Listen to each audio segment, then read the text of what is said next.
Assalamualaikum warahmatullahi wabarakatuh. Saya Kristina Maisaroh dari perwakilan kelompok 9 akan mempresentasikan RPP Abad 21. RPP Abad 21 bisa dikatakan sebagai obatnya ilmu pengetahuan dan teknologi.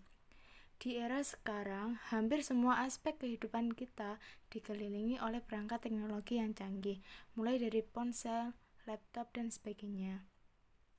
Dalam RPP Abad 21 menggunakan 4 keterampilan atau yang biasa disebut 4C, yaitu critical thinking atau berpikir kritis, collaboration atau kemampuan bekerja sama dengan baik, communication atau kemampuan berkomunikasi dan kreativitas. Di sini sudah ada contoh dari RPP Abad 21. Yang pertama harus ada identitasnya, yaitu mengenai satuan pendidikan di SD Negeri Kenayan 02, kelas 3 semester 1, tema 3 benda di sekitarku, subtema 4 keajaiban perubahan wujud di sekitarku. Muatan terpadu bahasa Indonesia, matematika, dan SPDB. Pembelajaran ke-1, alokasi waktu 6 kali 30 menit.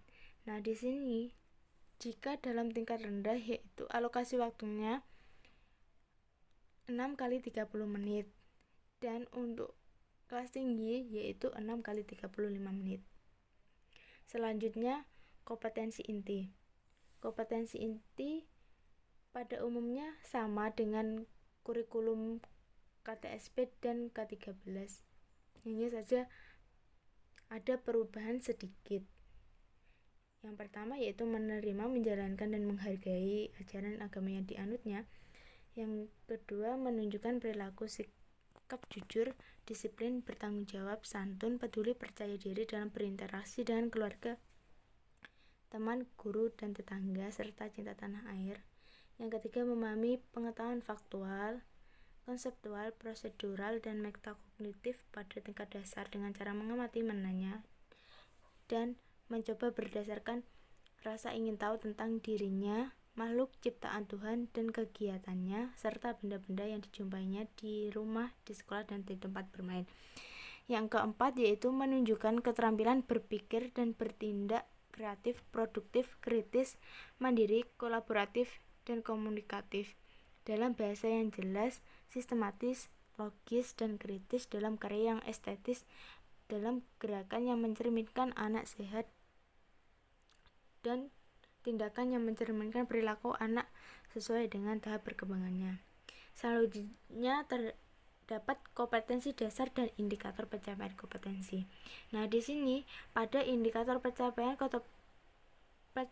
kompetensi harus menggunakan minimal kata kerja operasional atau KKO C4. Di sini KD-nya menggali informasi tentang konsep perubahan wujud benda dalam kehidupan sehari-hari yang disajikan dalam bentuk lisan, tulis, visual, dan ekspresi lingkungan. Di sini indikatornya yaitu mengaitkan informasi yang terkait dengan wujud benda. Nah, mengaitkan sudah termasuk dalam kata kerja operasional C4. Yang 4.1 menyajikan hasil informasi tentang konsep perubahan wujud benda dalam kehidupan sehari-hari dalam bentuk lisan, tulis, dan visual menggunakan kosakata baku dan kalimat efektif. 4.1-nya yaitu menyimpulkan pokok informasi terkait wacana. Menyimpulkan di sini sudah termasuk dalam kata kerja operasional C5. Yang kedua yaitu muatan matematika. 3.7 mendeskripsikan dan menentukan hubungan antar satuan baku untuk panjang, berat, dan waktu yang umumnya digunakan dalam kehidupan sehari-hari. Di sini indikatornya yaitu menguraikan konversi waktu. Menguraikan sudah termasuk dalam kata kerja operasional C4. Yang 4.7 yaitu menyelesaikan masalah yang berkaitan dengan hubungan antar satuan baku untuk panjang, berat, dan waktu yang umumnya digunakan dalam kehidupan sehari-hari. Indikatornya yaitu memecahkan masalah yang berkaitan dengan waktu dan satuan waktu lainnya. Memecahkan di sini sudah termasuk dalam KKO atau kata kerja operasional C4. Untuk muatan SPDP-nya yaitu 3.4 mengetahui teknik potong, lipat, dan sambung. Indikatornya yaitu menganalisis teknik melipat. Menganalisis sudah termasuk dalam kata kerja operasional C4. Yang 4.4 membuat karya dengan teknik potong, lipat, dan sambung. Untuk indikatornya yaitu membuat karya dengan teknik melipat. Membuat sudah termasuk dalam kata kerja operasional C5. Selanjutnya untuk tujuan pembelajaran, dengan membaca wacana tentang proses membuat garam, siswa dapat mengaitkan informasi yang terkait dengan wujud benda dengan tepat. Yang kedua, dengan membuat cerita bergambar, siswa dapat menyimpulkan pokok informasi terkait wacana dengan tepat.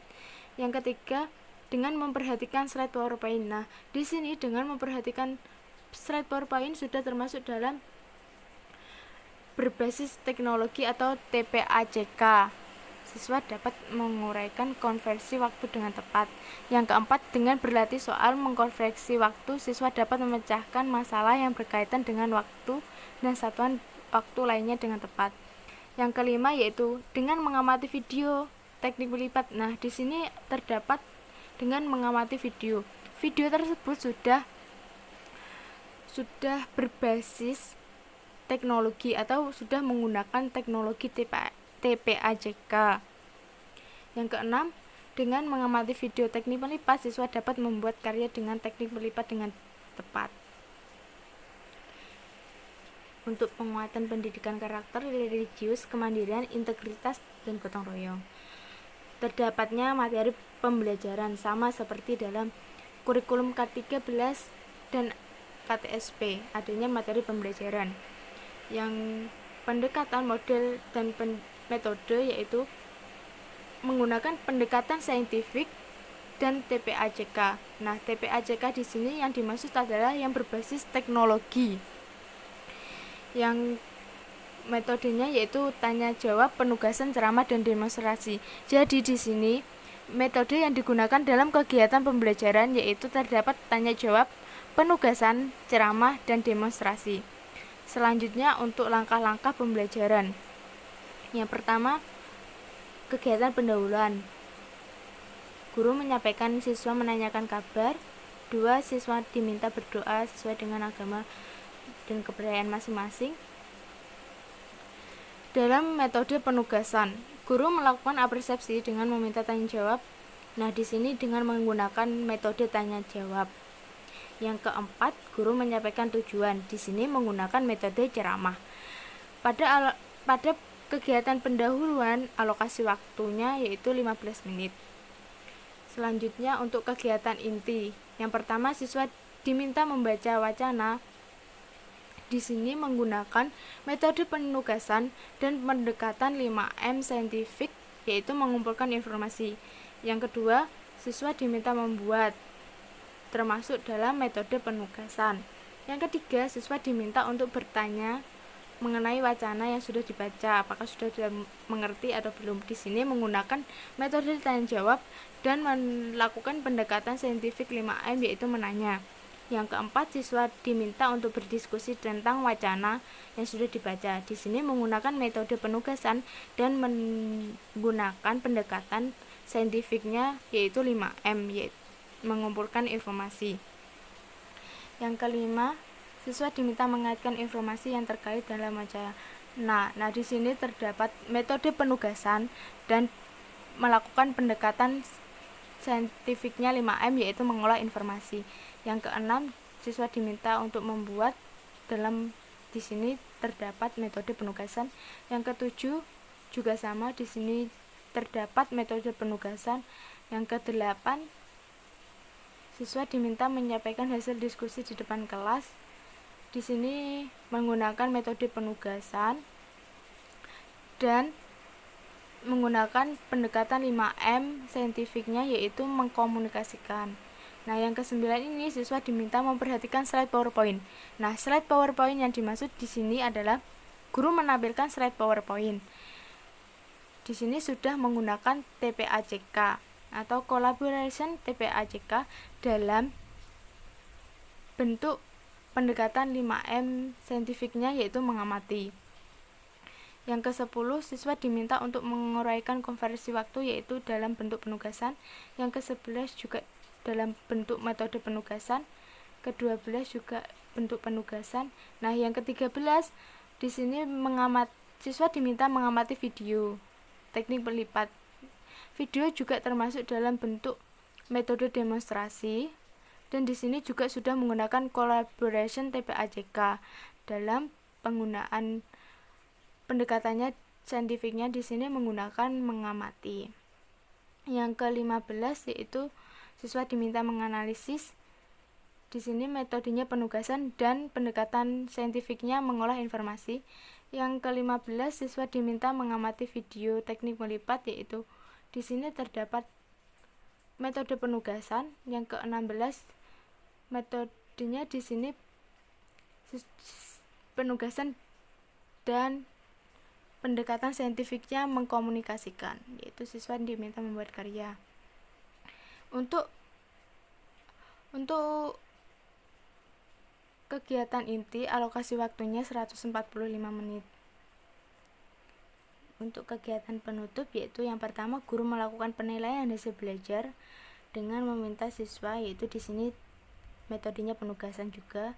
Yang kedua, di sini guru menggunakan bertanya jawab, metodenya tanya jawab. Yang ketiga, menyimpulkan rangkuman hasil belajar. Yang keempat, menggunakan metode ceramah. Yang kelima, berdoa menutup pembelajaran hari ini. Nah, selanjutnya terdapatnya sumber dan media. Sumber di sini menggunakan sumber buku siswa dan menggunakan buku guru serta lingkungan sekitar. Yang kedua, media. Media di sini menggunakan teks wawancara proses pembuatan garam. Yang kedua, video teknik melipat. Yang ketiga, PowerPoint. Nah, yang B dan C sudah menggunakan teknologi atau TPAJK gitu. Dan juga penilaiannya juga sama seperti kurikulum K13 dan KTSP. Jadi di sini dapat dibedakan untuk RPP abad 21, yaitu yang pertama menggunakan KKO, menggunakan indikator KKO minimal C4, dan untuk kegiatan pembelajarannya harus ada collaboration TPAJK atau yang berbasis teknologi. Demikian video penjelasan materi dari saya. Mohon maaf jika ada tutur kata yang salah.